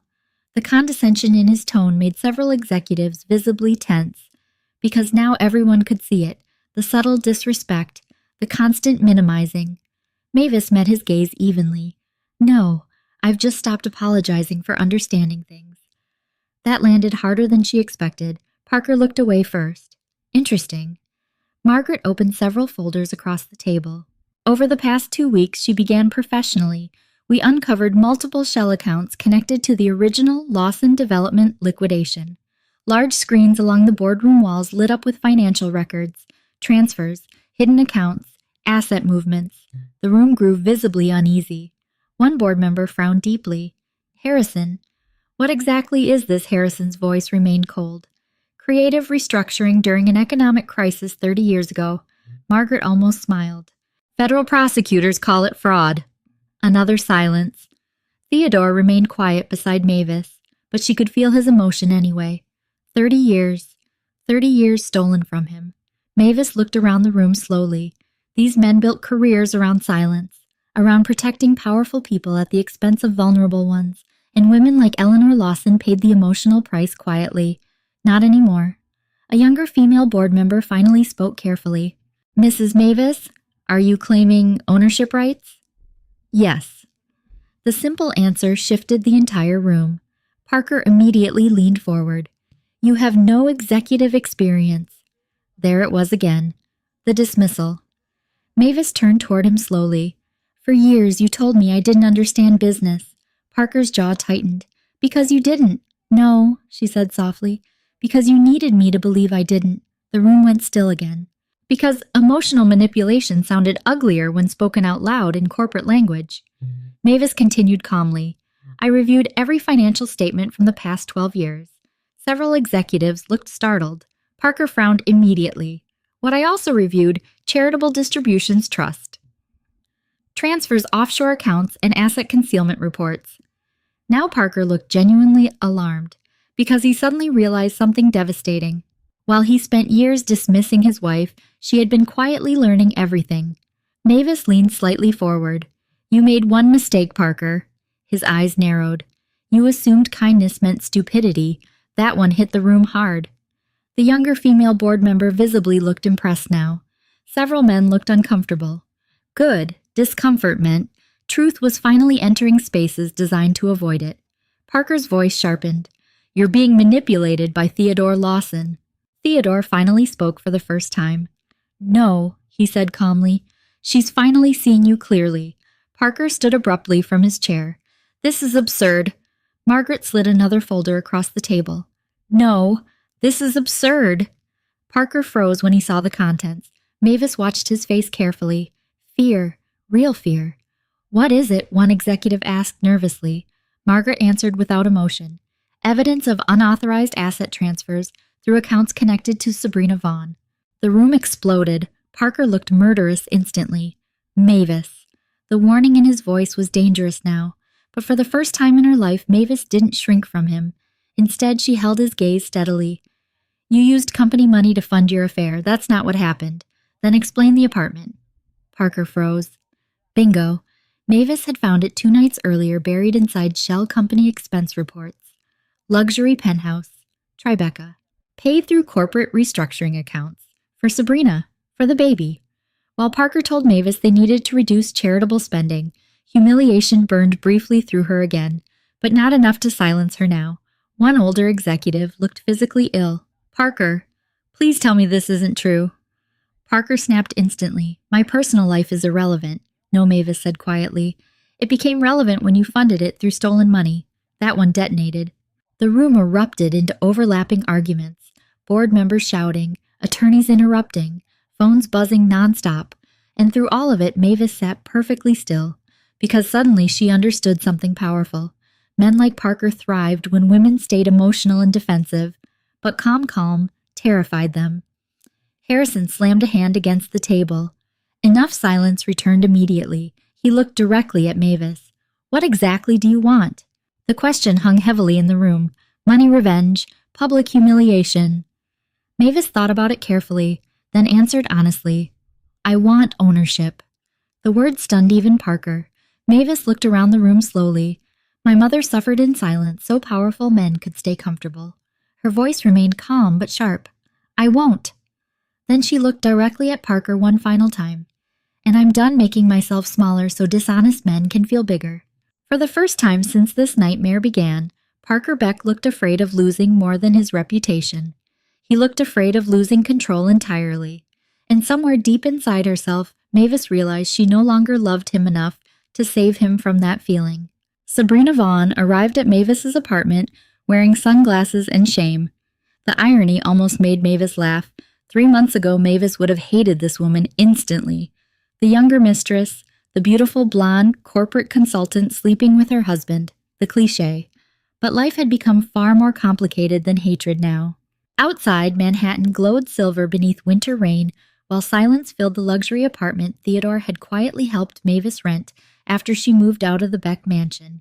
Not home, not yet, but peaceful, and peace felt unfamiliar these days. Mavis opened the door slowly. Sabrina looked exhausted. Not glamorous, not seductive, just tired, dark circles beneath her eyes, oversized sweater, one trembling hand resting protectively against the small curve of her stomach. Pregnancy softened the illusion somehow, made her look frighteningly human. I almost didn't come, Sabrina admitted quietly. Mavis stepped aside. But you did. Sabrina entered carefully like she expected judgment to physically exist in the air. Maybe it did. The apartment smelled faintly of coffee and cedarwood candles. Boxes still sat half unpacked near the walls. Evidence of a woman rebuilding herself from scratch at 52 years old. Sabrina noticed them too. I'm sorry, she whispered. Mavis closed the door behind her. The words landed strangely. Not healing, not useless either. Just sad. I know. Sabrina looked surprised by the answer. Mavis gestured toward the kitchen table. Sit down. They sat across from each other in heavy silence for several seconds. 2 women connected by the same man's dishonesty. One older, one younger, both damaged differently. Sabrina stared at her hands. He told me you hated him. Mavis almost smiled. Of course he did. Parker Beck needed every woman emotionally isolated from the others. He told me your marriage was basically over, it was Mavis admitted softly. I just didn't know it. Sabrina's eyes filled instantly. That's worse. Yes, it was. Mavis studied her carefully now. Sabrina couldn't have been more than 32, beautiful in the effortless way youth often was, but underneath the beauty fear, the same fear Mavis used to carry constantly. Fear of displeasing Parker, fear of becoming inconvenient, fear of losing the version of love he sold so convincingly. He said you stopped caring about him years ago. Sabrina continued quietly. Mavis laughed once under her breath. Not amused, just tired. That man could stand in the rain and still convince himself he was drowning. Sabrina actually smiled slightly at that, then immediately looked guilty for smiling. Mavis noticed, and suddenly understood something painful. Sabrina expected cruelty from her. Catfights, screaming, humiliation, because society trained women to destroy each other while men quietly escaped accountability. Mavis was too exhausted for that now. What did he promise you? She asked gently. Sabrina stared down at the table. A future. The honesty hurt, because Mavis remembered believing Parker's promises once too. He said he loved me. Mavis didn't answer immediately, not because she wanted to be cruel, because she genuinely didn't know whether Parker was capable of love anymore. At least not healthy love, not selfless love, only possession, admiration, control. He rented me an apartment, Sabrina admitted shakily, said he wanted us settled before telling the family. Mavis nodded slowly. Tribeca. The hidden expense account, everything matched. He told me you were emotionally unstable after your mother died. That one stung. Not because it was new. Because Parker had spent years quietly rewriting Mavis into a difficult woman anytime she expressed pain. Convenient. Classic. Cruel. Sabrina wiped tears quickly. I didn't know about your father. I know. I didn't know about the fraud either. Mavis believed her, because Sabrina looked devastated in a way dishonest people rarely did. Not defensive, ashamed. There's more, Sabrina whispered. Mavis leaned back carefully. What do you mean? Sabrina hesitated visibly, then reached into her purse and removed a flash drive. Mavis stared at it. What's that insurance? The younger woman's voice trembled now. For me. Cold understanding spread slowly through Mavis. Sabrina looked terrified, not of exposure, of Parker. He's been moving money, Sabrina admitted quietly. A lot of it. Mavis went still. Where offshore accounts, of course. Of course Parker Beck was already trying to protect himself. Men like him always had emergency exits, prepared before the women in their lives even realized the building was burning. Sabrina swallowed hard. He used my consulting company to move some of it. Mavis frowned. Why would you agree to that? Because I thought we were building a life together. There it was again. Trust. Women kept trusting men who viewed trust as an opportunity. Sabrina's eyes filled with tears. I know how stupid that sounds. No, Mavis said quietly. It sounds familiar. That broke something open inside Sabrina. She started crying instantly. Not pretty crying, real crying. The kind people did when shame finally outweighed denial. I ruined your family. Mavis looked at her for a long moment, then answered honestly, No. Sabrina looked shocked. Mavis folded her hands carefully. Parker ruined this family. You were just another consequence. The younger woman cried harder at that, because women rarely offered each other mercy after betrayal, and maybe that was part of the problem. Mavis remembered how invisible she felt at 32, how desperate she was for validation, how intoxicating powerful attention could become when you were lonely enough. Parker understood women's emotional wounds frighteningly well. He simply used them instead of healing them. He said he'd leave after Olivia's wedding, Sabrina whispered. Mavis nodded slowly. He told me he stayed because I was fragile. The cruelty of that almost made Mavis laugh again. Parker always needed women weak enough to justify his behavior. Mavis reached for the flash drive carefully. What's on this? Sabrina inhaled shakily. Bank records, hidden accounts, messages. Mavis's stomach tightened. And one more thing. Sabrina looked genuinely frightened now. There's an offshore account connected to Eleanor Lawson. Everything inside Mavis froze. My mother. Sabrina nodded slowly. Parker mentioned it once during a phone call with Harrison. I don't think they realized I heard them. Mavis's pulse started pounding instantly. What did they say? Sabrina looked sick, that Eleanor Lawson's name was still protecting the money. The room went silent. Mavis stared at the flash drive in her hand like it might explode. Even now, even after Eleanor died, they were still using her, still exploiting her name, her grief, her silence. Mavis suddenly felt rage rise so sharply she had to steady herself against the table. Sabrina looked terrified by the expression on her face, but Mavis wasn't angry at her anymore. Not really, because sitting across from her now, she didn't see a homewrecker. She saw another woman Parker Beck had emotionally consumed, and suddenly Mavis understood something powerful. Women like Sabrina were never the real threat. The real threat was men who taught women to compete for scraps of honesty while they secretly stole everything. Mavis closed her fingers around the flash drive slowly, then looked directly at Sabrina. This ends now.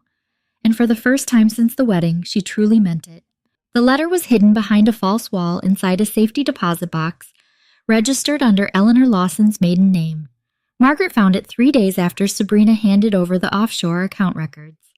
By then, federal investigators had already started circling Beck and Lawson development like sharks scenting blood. News vans parked outside corporate headquarters every morning. Stock prices were collapsing, board members were resigning, and somewhere beneath all the legal chaos, Mavis still felt like a little girl searching for her mother inside old memories. The bank vault smelled cold and metallic when Margaret carefully placed the sealed envelope into Mavis's shaking hands. The handwriting on the front nearly destroyed her. For my daughter, Eleanor Lawson. Mavis stopped breathing for a second because suddenly her mother wasn't just a memory anymore. She was real again, alive in ink, alive in trembling handwriting, alive in love. Theodore stood silently beside her while the bank manager respectfully stepped away to give them privacy. Mavis stared at the envelope for several seconds before whispering, "I can't do this." Theodore's eyes filled immediately. "Yes," he said softly, "you can." Mavis carefully broke the seal. Inside was a single folded letter and a small photograph. The picture showed Eleanor standing beside Theodore in front of a tiny lake cabin, both laughing at something outside the frame. Young, happy, untouched by what was coming. Mavis felt tears blur her vision instantly. Then she unfolded the letter, and her mother's voice came rushing back from the dead. "My sweetest Mavis, if you are reading this, then somehow the truth survived, longer than I did." Mavis covered her mouth immediately. Tears spilled down her cheeks, silently, while Theodore looked away, already emotional. "I need you to understand something before anything else. Your father never abandoned us." Everything inside Mavis cracked open again, because even after all these months, some wounded part of her still needed to hear that. Eleanor's handwriting became shakier farther down the page. "Harrison Beck threatened to destroy Theodore if I contacted him again. When I learned I was pregnant with you, I became afraid in ways I cannot explain." Mavis remembered her mother locking doors obsessively at night, remembered Eleanor checking windows twice before bed. Dear God, she had been terrified for decades. I told myself lying to you would protect you, but every year that passed made the lie heavier. I saw your sadness every time Father's Day came around. I saw you pretend not to care when other girls talked about their dads. Mavis physically bent forward with grief, because she remembered all of it. School events, dance recitals, graduations, always scanning crowds for someone who was never there. Except he had been there, watching from shadows, loving her from a distance. Theodore wiped at his eyes roughly. Mavis kept reading. "I never stopped loving Theodore, not for one single day."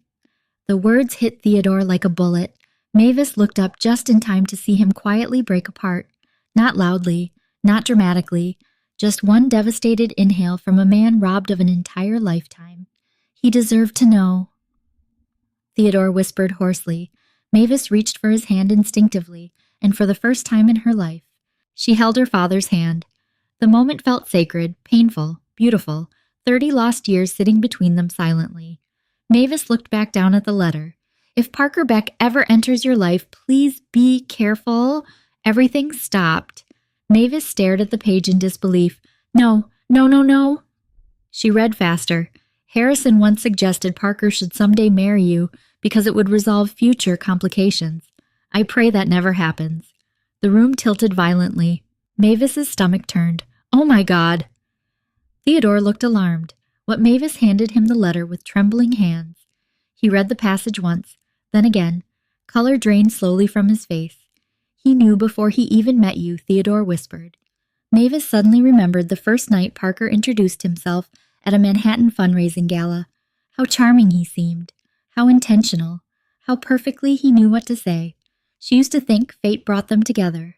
Now she realized she may have been selected. The horror of it hollowed her out. Eleanor's letter continued. If he married you, then Harrison found another way to keep control. Mavis could barely breathe. Every romantic memory with Parker suddenly felt contaminated.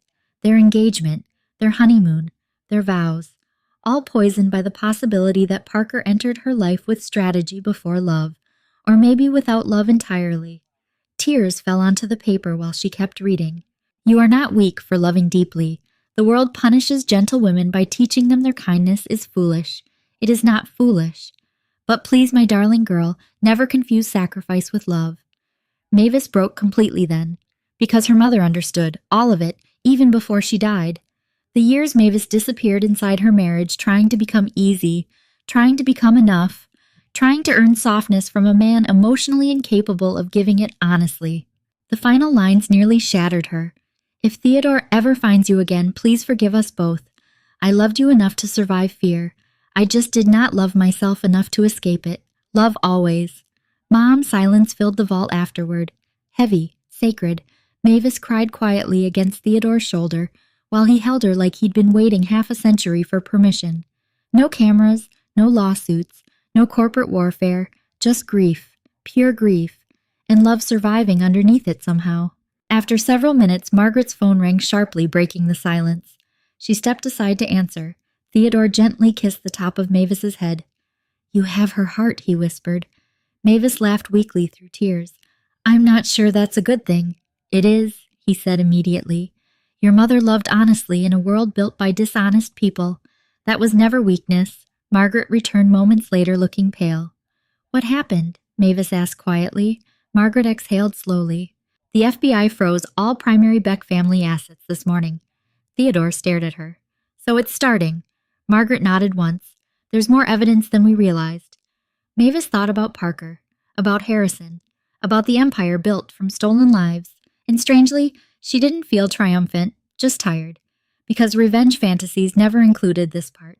The grieving, the rebuilding, the realization that justice didn't erase damage. Still, for the first time in her life, the truth was finally stronger than the lie, and somewhere deep inside herself, Mavis felt her mother's silence finally beginning to end. Parker Beck lost everything slowly, then all at once. At first, the collapse looked manageable from the outside. A few board resignations, several ugly headlines, temporary federal investigations, corporate statements written by expensive crisis management firms, pretending the situation was under control. But power built on lies always cracked eventually. And once it cracked, everything underneath started rotting in public. Mavis watched most of it unfold from the quiet safety of her new office, overlooking Bryant Park. Not the massive executive suite Parker once occupied.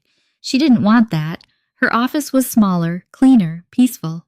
Sunlight touched the hardwood floors in the mornings, and for the first time in years, Mavis decorated a space entirely for herself. Soft cream walls, fresh flowers, a framed photograph of Eleanor and Theodore beside the lake cabin. No permission needed. No criticism waiting. No husband subtly reminding her she had expensive taste. Freedom felt strangely quiet. Margaret entered the office carrying another stack of documents. The SEC officially froze Harrison's offshore accounts this morning. Mavis looked up from her laptop slowly, and Parker Margaret gave a small sigh. He resigned before they could force him out. Resigned. Such a polite word for collapse. Mavis nodded once and returned her attention to the window. Below, New Yorkers hurried through winter streets, carrying coffee cups and umbrellas, completely unaware that an empire was dying a few blocks away. Or maybe they didn't care. Most people eventually stopped caring about scandals, but the people inside them, they lived with the wreckage forever. Margaret studied her carefully. You don't seem happy. Mavis smiled faintly. I'm not sad either. That was the strange part. She spent so many nights imagining revenge during the early weeks after the wedding. imagining Parker humiliated, destroyed, alone. But now that it was happening, the victory felt quieter than expected, because no punishment could return 30 stolen years. Margaret placed one final document on the desk. There's something else. Mavis glanced down. Divorce settlement revisions, updated asset division. Parker's attorneys were conceding almost everything now. Homes, investments, shares, money. The irony nearly made her laugh. For decades, Parker controlled finances to keep her dependent. Now he was losing control of all of it anyway. Did he sign this willingly? Mavis asked. Margaret's expression turned dry. Not emotionally. That made Mavis smile for real. A small one, but real. Her phone buzzed softly. Olivia. Mavis answered immediately. Hi, sweetheart. Mom. Olivia sounded tired but stronger lately, healing slowly.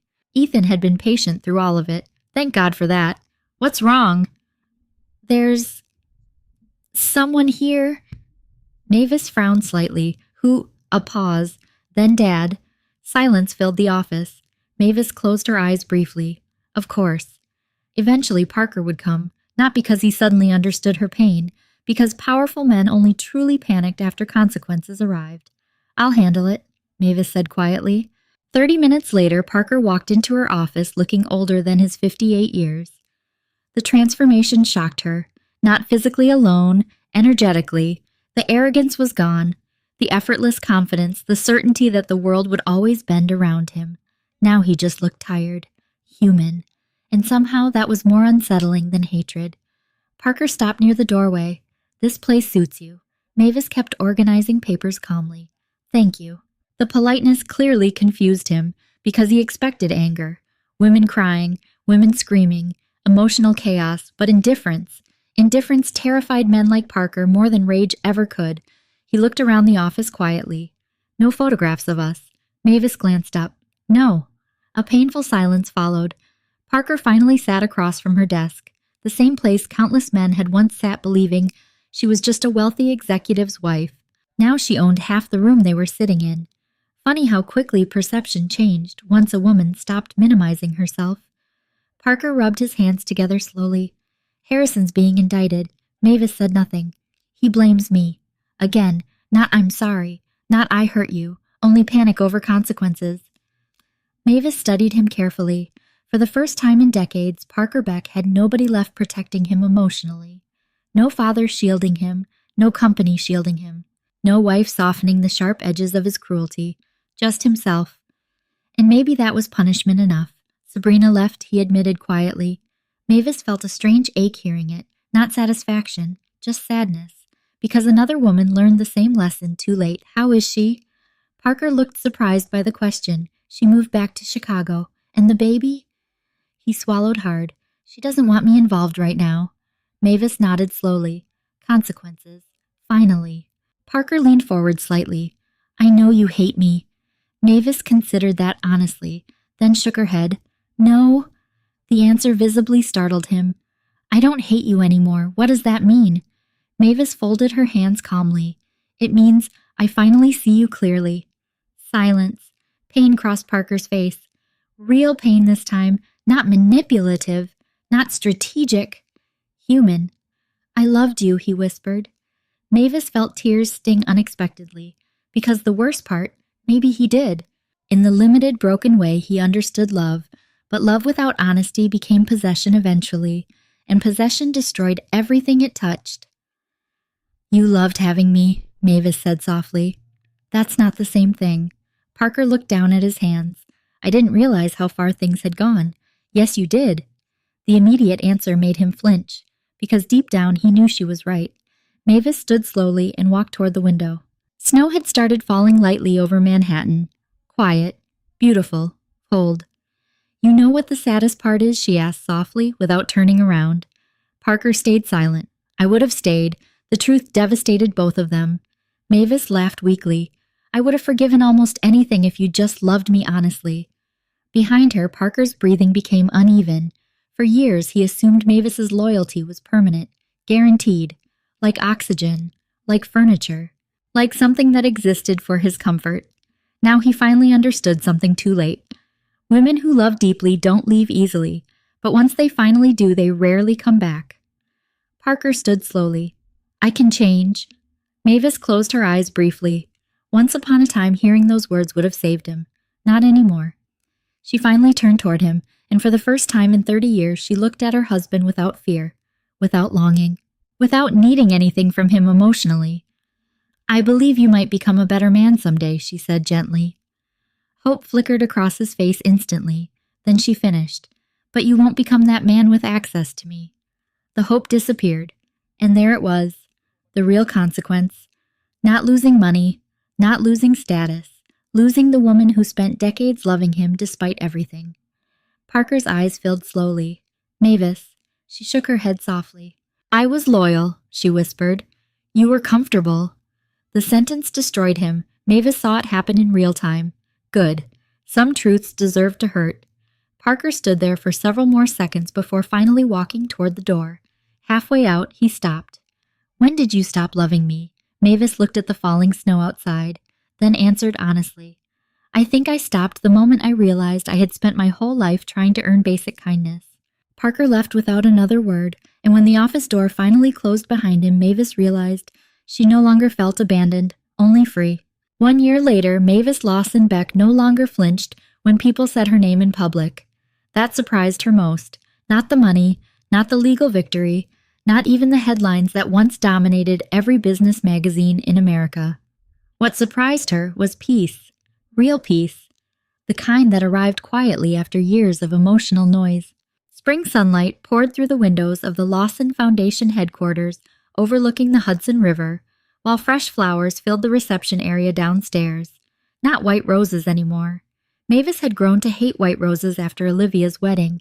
Now she preferred wildflowers, unstructured, alive.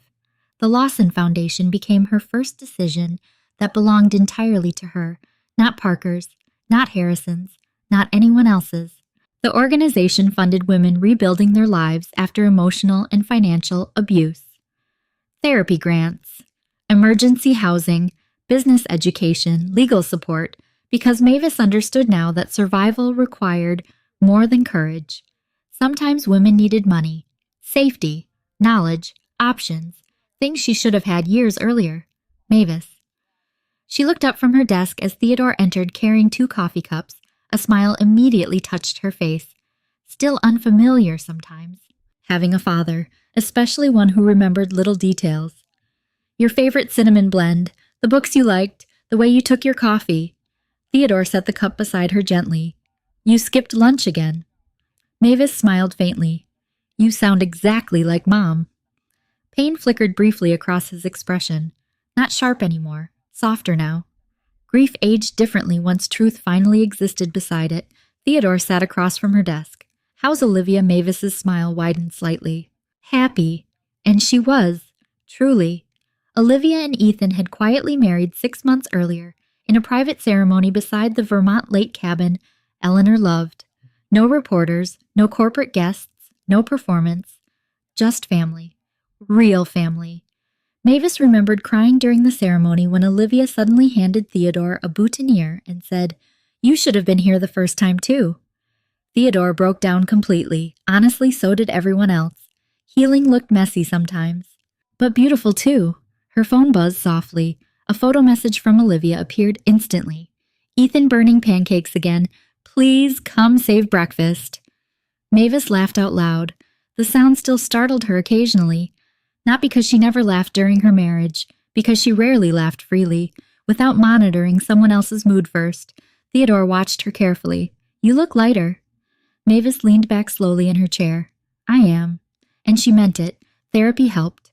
Distance helped. Truth helped. But most importantly, boundaries helped. Mavis spent decades believing love required self-erasure. Now she understood healthy love required the opposite, the ability to remain yourself inside it. A soft knock interrupted them. Margaret Whitmore stepped inside holding a folder. All finalized, she announced. Mavis raised an eyebrow. Harris and Margaret nodded once. 18 months federal prison, financial penalties, permanent removal from all corporate leadership. Theodore exhaled slowly. Not triumph. Relief. Finally. Margaret hesitated slightly before continuing. There's one more thing. Mavis immediately recognized that tone, but Margaret handed over a small envelope. Parker's handwriting covered the front. Mavis stared at it silently. Theodore looked uncomfortable. You don't have to read it, but Mavis already knew she would. Not because she wanted him back. That part of her life was over, but because avoiding pain was what kept her trapped for decades. No more avoidance. She opened the envelope carefully. Inside was a short letter. Mavis.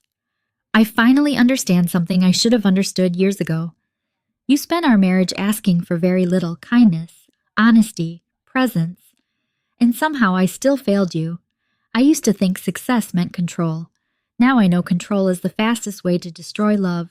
I don't expect forgiveness anymore, but I hope someday you remember there were moments when I truly loved you, even if I didn't know how to love you correctly. You once told Olivia that people reveal themselves most honestly in what they protect. You protected everyone. I protected myself. That's the difference between us. Parker's silence filled the office after she finished reading. Mavis folded the letter carefully. No tears came, not because she felt nothing, because grief had finally transformed into acceptance. Theodore studied her cautiously. How do you feel Mavis thought about it honestly? Then smiled sadly. Free. And she did. Parker's apology mattered, but not because it fixed anything, because finally he understood. Too late, but honestly. Mavis stood slowly and walked toward the massive windows overlooking the river. Boats moved across glittering water below while sunlight warmed the glass against her fingertips. A year ago she thought losing her marriage would destroy her. Instead, it introduced her to herself. The version untouched by Parker's control. The version Eleanor probably hoped she'd become someday. Strong without cruelty, soft without surrender. Theodore joined her near the windows quietly. Your mother would be proud of you. Mavis swallowed hard. I hope she'd also be proud that I stopped apologizing for existing. Theodore smiled gently. She prayed for that. Later that evening, Olivia hosted a small anniversary dinner at the Vermont lake cabin. Warm lights glowed across the dock while music drifted softly through the trees. Nothing extravagant, just laughter, good food, people who felt safe. At one point during dinner, Ethan quietly pulled Olivia into a slow dance beside the lake. Mavis watched them smiling softly. Healthy love looked so different from performance. No manipulation, no fear, no shrinking, just tenderness. Then Theodore appeared beside her awkwardly. There's something I never got to do. Mavis frowned slightly. What? He extended his hand carefully. Dance with my daughter. Emotion hit her instantly. Hard. Because suddenly she saw all the years they lost. Every father-daughter dance stolen by greed and lies. Mavis placed her hand in his, and beneath strings of warm lights reflected across dark water, Theodore Lawson finally danced with his daughter for the first time. Mavis cried quietly against his shoulder halfway through the song. Not from sadness anymore, from healing. Real healing. The kind that arrived after truth, after boundaries, after choosing yourself even when it hurt. As Theodore held her gently, Mavis looked across the lake toward the cabin Eleanor once loved, and for the first time in her entire life she truly felt safe. Not because a man rescued her, not because life became perfect, but because she finally understood her worth had never depended on being chosen by someone else.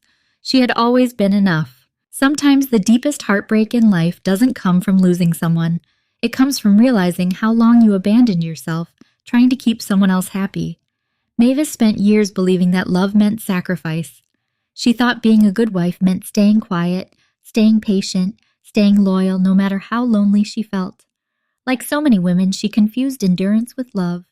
She kept shrinking herself to protect a marriage that was slowly destroying her spirit. But the truth is, this love should never require you to disappear. Real love does not humiliate you, manipulate you, or make you question your worth. Real love feels safe, honest, gentle. It allows you to remain fully yourself instead of forcing you to become smaller for someone else's comfort. One of the most powerful lessons in Mavis's journey is that kindness is not weakness. Soft-hearted people are often treated like they will tolerate anything forever. But there comes a moment when pain turns into clarity, a moment when a woman finally realizes that protecting everyone else while betraying herself is not love, it's survival. And survival is not the same as living. Mavis didn't heal because Parker suddenly changed. She healed because she finally chose herself. She stopped begging for honesty, stopped chasing validation, stopped believing her value depended on being loved by someone incapable of loving her correctly. That's what healing really is. Not becoming cold, not becoming bitter, but learning that your heart deserves the same care you so freely give to others. And maybe that's the real message of this story. The people who lose you after you love them sincerely will often realize your value too late, but your life does not end there. Sometimes losing the wrong person is exactly what allows you to finally find yourself. If this story touched your heart, tell us in the comments what moment changed everything for you emotionally in Mavis's journey. And do you think Parker truly loved her, or only loved having her? Don't forget to subscribe for more emotional drama stories about healing betrayal, strength, and self-worth. And share this with someone who needs the reminder that they should never have to earn basic kindness from the people they love.